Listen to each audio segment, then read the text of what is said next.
خرج رغم الخوف والقمع هو اقوى من صوت الاف الناس اللي خرجت يا اما مرغمه يا اما عشان وجبه او فلوس او عشان ترضي حد.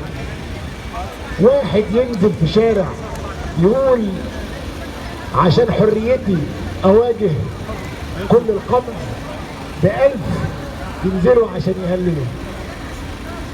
المحاولات مستمرة لتشويه المصريين، بس احنا اوعى من ان المصريين يتشوهوا في قلوبنا. اعلام السيسي بيحاول يبروز نماذج ويقنعنا ان كل المصريين هي دي النماذج.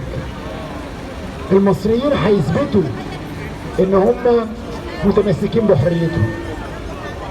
عبد الفتاح السيسي اللي اضطر انه يقفل القاهرة كاملة امبارح، ما يخليش ولا مخرج واحد للمتظاهر يقول رأيه في شارع عام. انكشف قدام انصاره قبل ما ينكشف قدامنا، لان احنا عارفينه من زمان. بعد ما انكشف فساده وانكشف كذبه في الوقت اللي بيشيل فيه كل الدعم عن المصريين وبيبني قصور رئاسية في بلد فيها اصلا قصور من ايام الحكم الملكي. الناس كلها بتقول ازاي نقيم جمعة اللي فاتت او اللي قبليها. الحقيقة في ناس كتير محبطة لانها كانت نفسها ان الجمعة دي تكون موجودة جمعة الخلاص. ما كانتش جمعة الخلاص من عبد الفتاح السيسي قد ما كانت جمعة الخلاص من الكذب والخداع والخوف. جمعة الخلاص من التشويه والتزوير. عبد الفتاح السيسي وانصاره اللي كانوا بيقولوا دايما ان هم اولى الناس بالوطنية وبالجيش المصري ومؤسساته، في اليوم اللي يستشهد فيه 19 من ابناء الجيش المصري لا تقفل ميكروفونات حفلة معمولة فقط لكي تشوش على اصوات المصريين اللي بينادوا بالعدالة. من هم اقرب الى مصر؟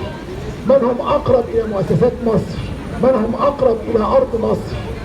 من يحاول ان يقاوم هذا الفساد وان يعني يضحي بما له من مال ووقت، أما يهلل فقط انتصارا لشخص سرق المصريين وخدع المصريين وباع أرض المصريين وسجن المصريين. أهنئكم وأهنئ نفسي مرة أخرى لأننا آمنا بمصر وآمنا بالمصريين، ونعلم أن هذا اليوم له ما بعده. هذا اليوم له ما بعده. رسالتنا واضحة. عندما يقرر المصريين على أرض الوطن شيء فلا يمكن إلا أن نكون خلفهم، لا يمكن إلا أن نكون معهم.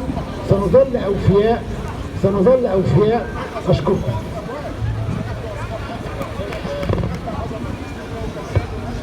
Pour terminer ce rassemblement, j'insiste avec mes amis ici réunis pour le deuxième jour consécutif sur ce parvis des droits de l'homme. Nous sommes aujourd'hui réunis pour transmettre un message des milliers des Égyptiens qui ont repris la rue depuis maintenant 2 semaines pour dénoncer un système autoritaire qui a pu violer tous leurs droits fondamentaux. Pendant que le régime égyptien impose un plan d'austérité sans précédent, les Égyptiens ont découvert que Abdel Fattah el-Sisi, ce général qui a mené un coup d'État, a construit des dizaines de palais présidentiels. Il a mené des projets inutiles simplement pour cacher une corruption d'une élite et d'une junte militaire. Les Égyptiens ont pris la rue malgré une oppression sans précédent. Sachez, messieurs, dames, qu'il y a des dizaines de milliers de prisonniers politiques en Égypte, plus de centaines de journalistes, des femmes, des hommes, des étudiants, des professeurs, même des politiciens. Un parlementaire égyptien est disparu depuis 1 an, Mustafa al-Maggar. Un parlementaire, un jeune égyptien qui était un des figures de la révolution. 1 an, il a disparu et personne ne sait où il est. Mais c'est le sort de dizaines et de centaines des Égyptiens, des jeunes qui sont tués sans merci. Les amis, nous sommes ici, Égyptiens, Français et hommes et femmes libres soutenant celui d'un peuple qui cherche sa liberté. Nous allons continuer ce soutien. Nous appelons tout le monde à transmettre ce message et à le partager. les Égyptiens souffrent d'un régime autoritaire sans précédent qui est en train de violer leurs droits. Nous allons continuer ce lutte-là et nous espérons que les valeurs de l'Europe et de la République française seront plus avancées que des intérêts très étroits. L'Égypte, qui est une des nations qui achète le plus d'armement de l'Europe, souffre économiquement sur le plan interne.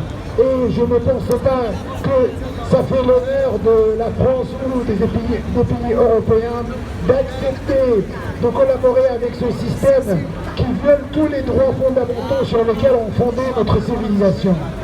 Nous allons mener ce combat et nous espérons être rejoints par vous. Merci.